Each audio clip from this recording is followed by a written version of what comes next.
shall I start? सब धर्मों का मूल अहिंसा, महावीर की वाणी अहिंसा, धरती पर सबसे श्रेष्ठ अहिंसा, विद्या गुरु का प्रयास अहिंसा, साधुओं की चर्या अहिंसा, सबसे श्रेष्ठ है अहिंसा। अहिंसा परमो धर्म की जय, अहिंसा परमो धर्म की जय। आदरणीय अतिथिगण, शिक्षकगण एवं मेरे प्यारे मित्रों, आज हम यहाँ पर एक महत्वपूर्ण विषय के बारे में चर्चा करने के लिए एकत्रित हुए हैं। आधुनिक भारत में अहिंसा की शक्ति। यह विषय आज के समय में बहुत ही प्रासंगिक है, क्योंकि हमारे देश में बहुत से हिंसा और आंदोलन हो रहे हैं।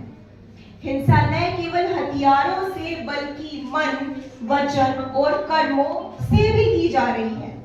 महात्मा गांधी ने कहा था, अहिंसा बहादुरी की पराकाष्ठा है और यही सबसे बड़ा बल भी है। यह विषय आज के समय में उतना ही प्रासंगिक है जितना महात्मा गांधी के समय में हुआ करता था, क्योंकि आज हिंसा के बहुत सारे बढ़ चुके हैं। तो अहिंसा से भी हम अपने लक्ष्यों को प्राप्त कर सकते हैं और संसार में एक सकारात्मक ऊर्जा भी पैदा कर सकते हैं। आजकल हम देखते हैं कि हमारे देश में बहुत से दंगे फसाद हो रहे हैं, जिनमें हिंसा का सहारा लिया जा रहा है। परंतु क्या हमने कभी सोचा है कि अहिंसा से भी तो लक्ष्यों को प्राप्त किया जा सकता है? इसका बहुत सुंदर उदाहरण अन्ना हजारे जी अपने आंदोलन से पेश करते हैं। उन्होंने भ्रष्टाचार के खिलाफ एक आंदोलन चलाया, जिसमें उन्होंने हिंसा नहीं की बल्कि अहिंसा से अपने सारे लक्ष्यों को प्राप्त किया। दूसरा बहुत सुंदर उदाहरण अरुणा रॉय जी पेश करती हैं। उन्होंने गरीबों और वंचितों के अधिकारों के लिए आंदोलन किया, परंतु हिंसा नहीं की, और उन्होंने भी बहुत बखूबी अपने लक्ष्यों को प्राप्त किया।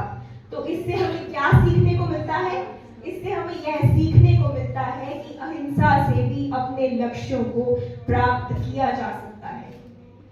तो कुछ कविता की चंद पंक्तियां कहना चाहूंगी। अहिंसा की राह पर चलना सबसे बड़ा धर्म है, यही जानना।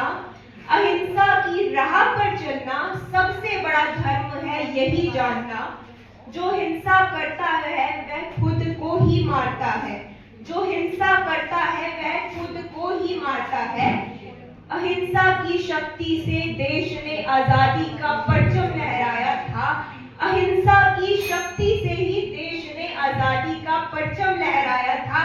गांधी जी ने भी अहिंसा को अपनाकर देश को आजादी दिलवाई थी। तो आइए हम भी अहिंसा को ही अपनाएं और देश को एक बेहतर भविष्य दिलवाएं। धन्यवाद।